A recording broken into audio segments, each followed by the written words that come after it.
training for the 2025-2026 school year. If you can please type your name in the chat box so we can credit you 1 clock hour for your time today. We would really appreciate that. Type in your name, your full name in the chat box. We also ask if you can please write down your questions and hold them until the end of the presentation so we can stay on track and be mindful of everybody's time. We're going to try our best to answer all the questions, but we are covering quite a bit of information today, so we may run out of time. Hopefully not.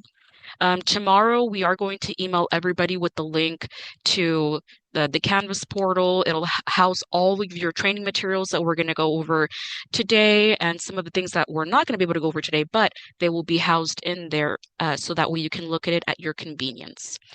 One thing I did want to mention is we will be recording this presentation. Again, it will be also available on Canvas by tomorrow. And yeah, we're going to go ahead and discuss on a later slide how to access those materials.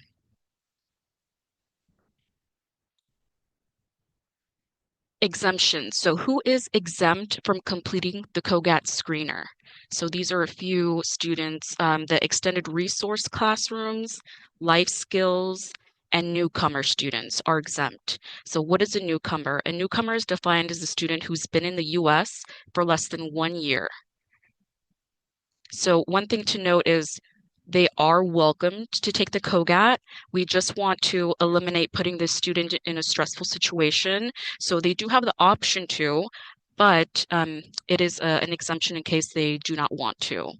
Another thing to note, makeup tests. So schools are responsible for completing their makeup tests if students are out due to illness or traveling.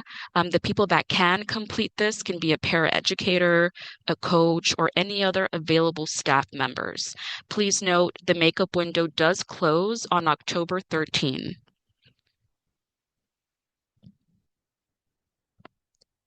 About the CogAT screener. The CogAT screener is a 45-minute, it's approximately 45-minute online assessment. Now, this will identify students for learning enrichment. This was formerly known as LEAP. So there is a little bit of a change coming. So it's new name, same mission, but LEAP is now called Learning Enrichment. And so that is the purpose of the screener. Now, who tests? This is a universal screener, so all first graders and all fifth graders will test unless a parent or guardian chooses to opt out. The testing window. September 29 through October 13. Now, this window does include makeup dates. Duration of the test. The first grade screener is not timed. However, each session lasts approximately 10 to 15 minutes. So keep that in mind.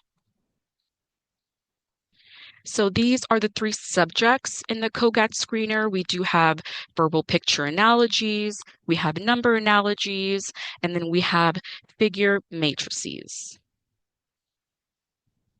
One thing to keep in mind, now students do have the ability to skip questions, although we do encourage them to make their best guess. Do know that it is possible for a student to skip through the entire test, although it's very uncommon, it is possible. So keep that in mind. These next three slides are examples of how the test will look like and how many questions each subtest has. To ensure the integrity and purpose of the CogAT assessment, we do ask that teachers refrain from practice tests with the students. Practicing for the CogAT can compromise the validity of the results, so we appreciate your support in allowing students to demonstrate their skills organically. Now, there are practice questions at the beginning of each subtest, so we encourage you to please walk through the sample questions with the students as a class. This slide has information about the number analogy subtest. I won't go into detail on this slide to be mindful of everybody's time, but feel free to review it at your convenience. This slide has information about the figure matrices subtest. Again, we're going to keep moving forward to stay on track, but this slide is available for you to explore further when you have a moment. And it also has how many questions are in each section as well. Now, where to find the test administration resources on Canvas? This is a really great slide. This is basically how you can access your Canvas portal where they're stored. You're going to log in, select assessment and research, and then CogAT. Now, all of this information has just been updated, and we're going to continue updating it as soon as we're done with this recording. We're gonna save this recording and then add it to that materials page as well. Please note that once you're inside the Canvas portal, the first grade materials are right above the fifth grade materials, and they are slightly different, so just make sure you're clicking on the correct one.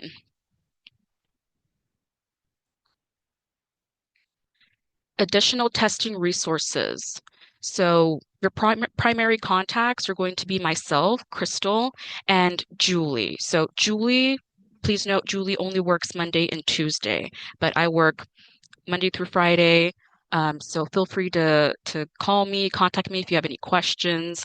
If you have any 504 IEP accommodation questions, please contact Lindsay DeCarteret. Her information is here on this slide. And then also note the hours of operation for data manager. It's 4 a.m. to 6 p.m. our time zone. And then if you have any hardware issues or questions about updating your Chromebooks, IT will be your best resource to answer those questions. So on this slide, these are the most common tech issues that occurred last year. In the testing guide, you can find more troubleshooting tips, just an FYI. Now, for audio trouble, for trouble with the headsets, ensure all students can hear the audio directions. If the audio is not working, please follow steps 1, 2, and 3. If the student's screen or your screen freezes, you may need a force shutdown or switch computers. And the steps to do that is right here on step number 4. Preparing for the universal screener. Please ensure that Chromebooks are fully updated and restarted prior to beginning the screener. If you have a buddy classroom, this could be one strategy to update them fairly quickly. You can have them open up each Chromebook to see if they're updated. And this is a friendly little link that can help give you step-by-step Chromebook updating instructions right here. But again, this will also be available on Canvas. Overview of the day. These next 2 slides will cover an overview of the day. We just went over how to update Chromebooks, but testing materials that you're going to need is 1 pair of headphones, fully charged student Chromebooks, an extra Chromebook if possible, a copy of all the training materials, and then in case you are curious, no scratch paper, no pencils are needed for any of these first grade subtests. And then, of course, prepare the room as you would for any testing scenario. Second part of overview of the day is creating the test sessions. You'll have to create a test session for the CogAT screener inside Data Manager before signing in the students. We're going to go over it on the next slide, how to create a test session. Incident report. This is really important. Please complete the testing incident report if any testing anomalies occur. Now, this form is also located on the Canvas page, but also if any student did not complete testing, if they were absent, something happened, please feel free to send me an email to highlycapable@everettsd.org with the student's name and ID number. So how to create a test session. The first step is to log into the Data Manager platform. If you have previously administered a CogAT screener before, you should have access to log in. It's going to be the same username, the same password. To ensure a smooth experience, please verify your access ahead of time by doing the following. Visit this link, riversidedatamanager.com, enter your district email address and password, then click Sign In. If you've forgotten your password, you can do a reset option. Just keep a lookout for an email of no reply at dmriverside/insights.com. If you're still encountering issues, feel free to reach me either via phone, via email. But once you're successfully logged in, on the upper right-hand side of the homepage, there's a proctoring tab. Now, when you click the proctoring tab, a Manage tab is going to come up. Now, this is going to display any current or expired sessions. Creating a test session. So now it's time to create a test session. I do want to stress that you only create one session. Once you complete the first subtest, it's going to automatically push the students into the next subtest. Now, each subtest will have a unique session code. A new session code will be generated for each new subtest automatically. So please select these drop-down options that you see here on the screen. On number 5, please choose verbal picture analogies. As tempting as it is, do not select getting started. You're going to go ahead and click verbal picture analogies. Okay, so this is the last step for creating a test session. Please note on step 7, follow the format of the test name. This is an example of the test name I provided. Now, the purpose of this is so you can find your session quickly.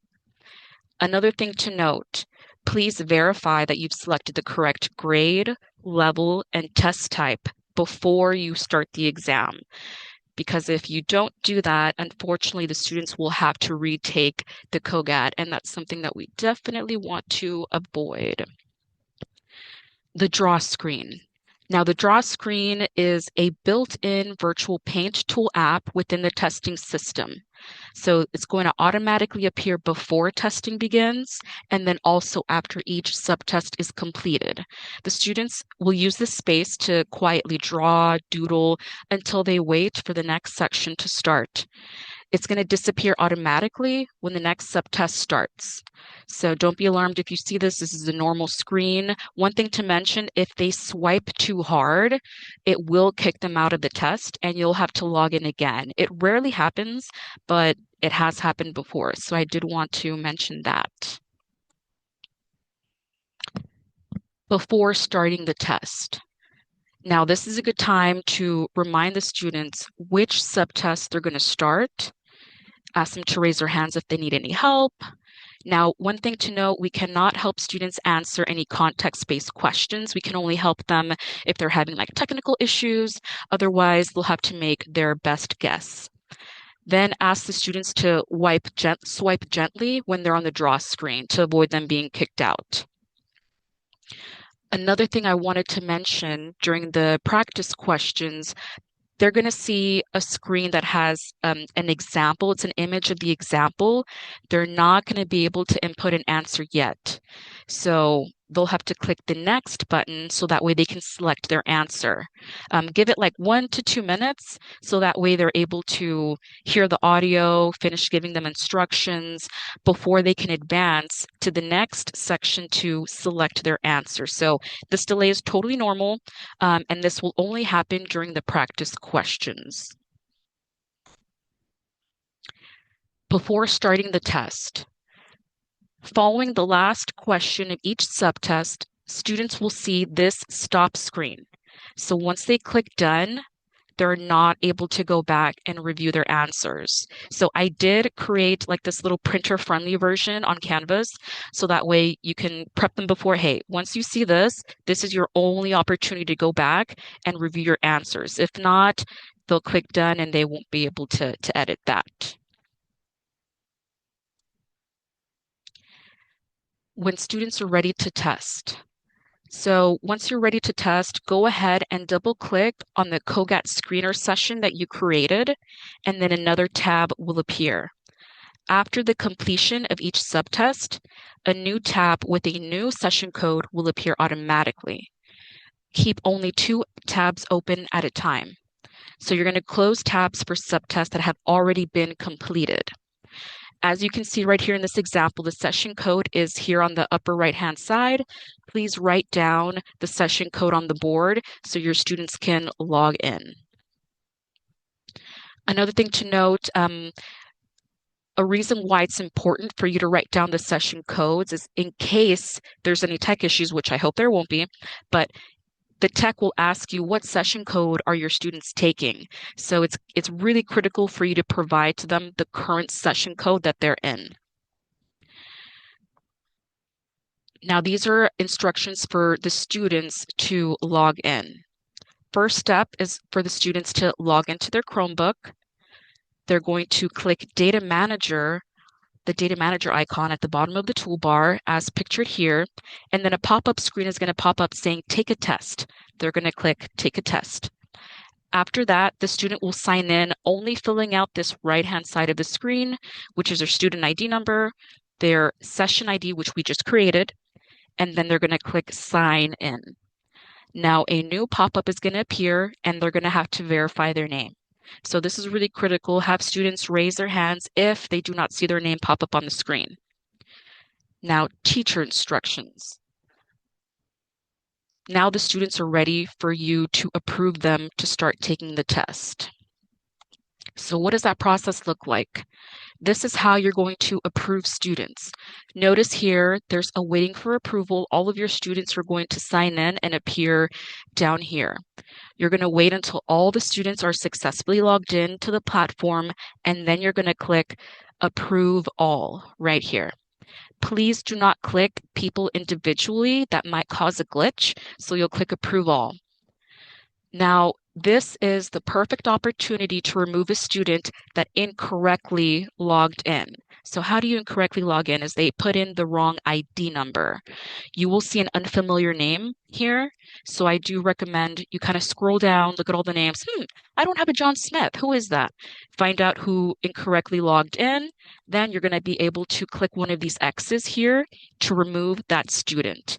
Then that will give the opportunity for the student to log in using their correct ID number. Now, this rarely happens because two things need to happen. They have to, one, log in using the incorrect ID number, and then also ignore that pop-up that asks them to verify their name. So this is really like a third safety net to make sure that everybody is in here that should be taking this test. Monitoring the sample questions. So underneath the status column, you can see which question the student is currently on. Notice if there's a letter T, like this one right here.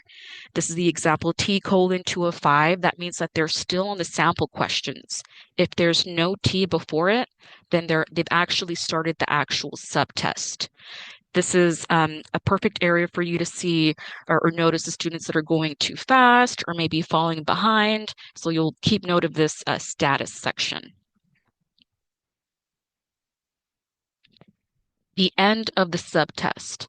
Now, if students finish early, they'll see that stop screen. They can either decide to go back, review their answers, or click finished. But if for whatever reason you know a student is done, but you're not seeing it on your end, on your computer, click refresh status. It doesn't automatically update, unfortunately. So, but again, make sure that students know when they have the option to go back to review their answers, because they will not be able to once they click finished. Okay, so teacher instructions, how to move on to the next subtest.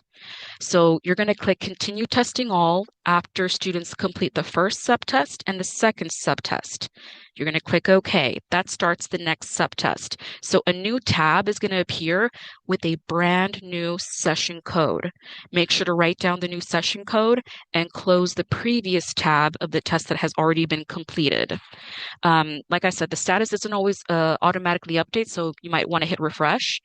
But when you get to the third subtest, then you're going to click end testing all. This is the only time you're going to click end testing all, and that's going to be when you're all done with all three subtests. Now, if possible, please do not take a break, but if you must take a break, go ahead and follow these instructions here. You'll click continue testing all, then exit all, but the students will have to log in using their ID number and current session code. So make sure you write down that current session code. All right, testing is complete. So again, make sure you click end testing all and then OK. Complete the testing incident report if any testing anomalies occurred. If a student was absent for whatever reason, please send me an email to highlycapable@everettsd.org. Include the student's full name and the ID numbers. One red flag to note, if testing only took 15 minutes, something went wrong, because it definitely takes more than 15 minutes. One common issue that I've seen is teachers accidentally click end testing all instead of continue testing all after the first part. So go ahead and make note of that. I'm not going to go over this slide in detail because these are going to be instructions you're going to use in case there's an emergency. You'll go ahead and refer to the slide only if you've had an emergency in the middle of your subtest. But please don't hesitate to reach out to me if you find yourself in this situation.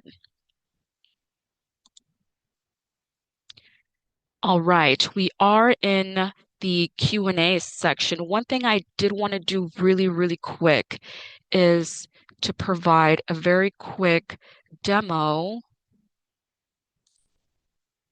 Okay, yeah. I'm going to provide a really, really quick demo on how to create, let's see, a test session. So you're going to log in, and then you see this proctoring tab. You're going to select proctoring. You're going to select your test event, first grade.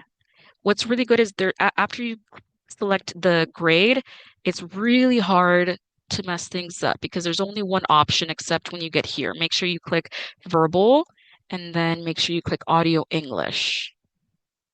Here you're going to create your session name, which we're going to follow the format that I had on that slide. And then we're going to leave drawing screen on. And then we're going to create the test session. And yeah, all of the sessions are going to be down here. I see a bunch of you have already started, which is great. You can create the session today. That way you won't have any issues later. It's not going to expire.